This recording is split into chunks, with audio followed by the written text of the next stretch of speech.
My people, this story when I want play for una so, Nigeria don't finish. This story touched me. I don't watch this video more than 3 times. Wetin Nigeria police do to this family? Say because of say they make noise, they can't arrest the boy. Up till now, they don't see the boy. Make I play the video. Mona hear wetin Nigeria police they do for that country. A brother called Chijioke, isn't it? Yes. And for how long now have you not seen your brother? It's been 12 years. 12 years. 12 years by November. What happened to Chijioke? Chijioke was arrested by the police in Anambra State, and when we got the call that they were, because it wasn't just him, they had gone for a child dedication ceremony, and so when we got the call that he was arrested, my mom went to the station at Ajali Police Station in Anambra State to effect his bail. When she got there, they told her that she can't effect bail because she was a woman, and so it was she just can't pay for his bail or get him released. So she had to call my uncle because my dad was already angry that Chijioke slept out that night. So How old was he 12 years ago? 20 years. He was 20 years old at the time. Yes. So he was arrested by the police and he was detained by the police. yes. So my mom called my uncle to come help her bail my brother out. While my uncle was on the way, the police station in Ajali said they got a call from Okuzu SAS in Anambra to send everybody that is in their custody. So the boys, all of them were transferred to Okuzu SAS. So my mom called my dad and said, this is not something that I can do on my own. It's now involving SAS. Okuzu SAS has called for their transfer. So my dad rushed to the station, to the Okuzu SAS. What day of the week was this? This was on a Friday. On a Friday. Yes. So what day did they transfer them? It was on Friday that they were transferred. They transfer on the same day? They were arrested on Thursday and they transferred on a Friday. So he slept over on Thursday, the night on to Friday, Yes. and they were transferred to SARS. Yes. He was detained in a normal police cell, Yes. but transferred to SARS custody. Yes. So when my Still in Oka? No. Ajali is a town in Anambra, Okay. and Okuzu is another town in Anambra. How long, what's the distance towns? It's quite a distance, maybe like an hour. Okay. So they were transferred. So my dad, from Oka to Okuzu is quite close. So my dad just went to Okuzu to meet with them, to know what is happening. My mom drove there to meet him. When they got in, they met the officer in charge, the OC of SAS, that is James Nwafo, and he denied having anybody being sent to the station or having any people being transferred to the station.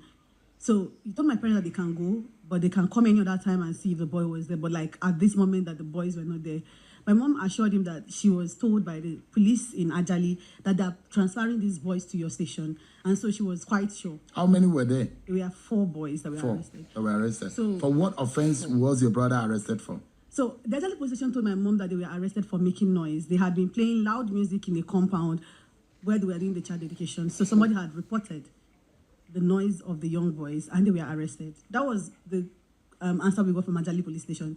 Then they were sent to Okuzu, which was a shock to everybody, like, why are they moving them? But it was a normal thing to do in Anambra State, as at then, I would want you to know. Between the time of 2010 to 2014 in Anambra State, it's normal for anybody to be taken to Okuzu SAS for any reason. But it's also very important to know that when your loved one is at Okuzu SAS, you can't sleep. Because Why? the chances of the person returning alive is quite low, very, very low. Okuzu SAS was known for killing young people in Anambra State. And this is something that is easily verifiable. When the panel of inquiry was set up in Anambra State after the NSAS was violently shut down, they had over 100 cases at the panel, all of them pointing at what happened between 2010 and 2014 in Anambra State, all pointing at James Nwafo, who was the officer in charge in Okuzu SAS, all of them pointing at people losing their loved ones, never being charged to court for any reason. These people never had an opportunity to defend themselves of any crime, just arrested by Okuzu SAS and killed. So my parents went there when they were told that the boy was... This was a Saturday?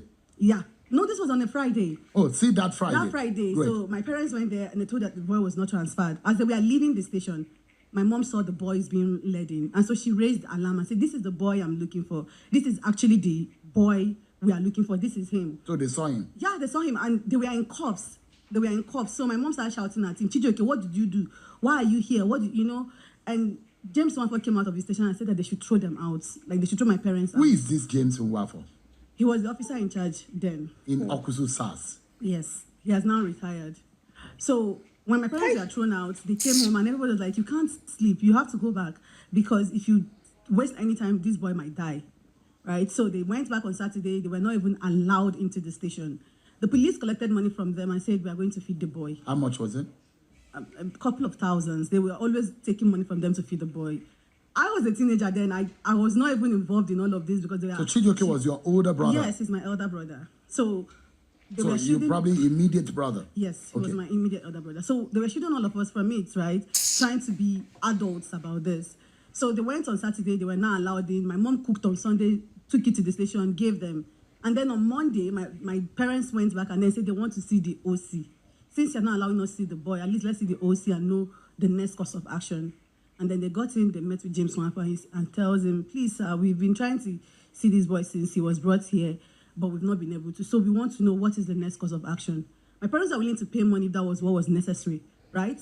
This man looked my parents dead in the eye and told them, I have killed your son. Hey. So he said, if it's those boys that you came to see, I've killed them and there's nothing we can do about it. You are too late. This is literally less than 72 hours of them being sent to Okozosas. How did you kill them? My mom, of course, slumped immediately. My dad couldn't believe it. So he stood there and was asking him, so what are you saying? He said, no, it's too late. There's nothing we can do. You should leave my office. So they had to take my mom to hospital. They came back home and friends came around and were like, maybe he just wants you to offer money. Did you people even offer money when you went there? You're just asking questions. So my dad had to sell our land and take money in a bag. And that was the first time I'm seeing millions of naira in my life. It was packed in a bag, 3 million, and went to meet him and said, please, man to man, I'm begging you, this money, take it and just give me my son. This was like a couple of weeks after, right? So we sold this land urgently. It was not at the worth of the land. And this man said, this money is too small. It's too small, but even if it was enough, I said that the boy is dead and there's nothing we can do about it, and stop disturbing me, right? And so my dad came back a broken man. Jeez. And we started going through human rights organizations, lawyers. Lawyers will take money from you and say they're going to take the case to court, and then they get threatened and they say they can't take the case to court anymore. They're scared of this man. He was a terror. So this continued until my parents were like, okay, so let's leave everything to God. In 2013, January 2013, we got information that there were dead bodies in the Ezu River in Anambra State, that there were dead bodies were dumped by the police. Right? My parents went there. All of us did. But because women can't go into the river, we are up. My daddy went into that river and was turning those dead bodies one by one to find my brother.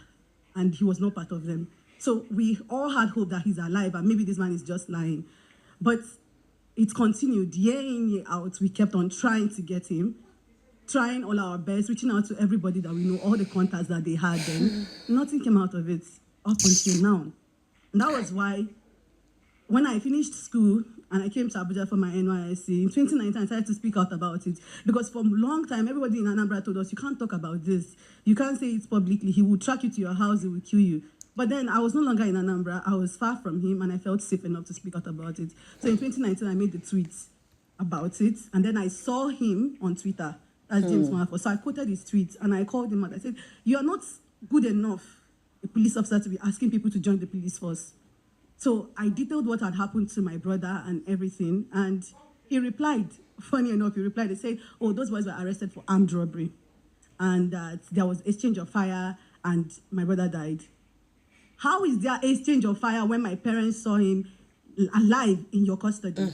But even if my brother was Anini, even if he was the worst terrorist on earth, you have arrested him. He deserves his day in court. Why didn't you just take him to court? How did he die in your custody? It was simple question, and he never did answer that question. So when NSAS started in Abuja, I was at the office. I heard that some people went on the protest and were chased back by the police that Friday. And I started to join the protest. So I joined and led the protest in Abuja up until the time it was quelled in Lagos, and all of us were scared for our lives. And I had to go back to Anambra State for the judicial panel. And that was it. I went to the judicial panel. That's a whole new problem on its own. My lawyer came from Abuja, Abdul Mahmoud. He was my lawyer then. He came from Abuja to Anambra. We went to the panel. And the police then says, okay, so yes, the police legal rep, his name is Innocent Obi. He says, yes, the boy was arrested. The boys were arrested. And then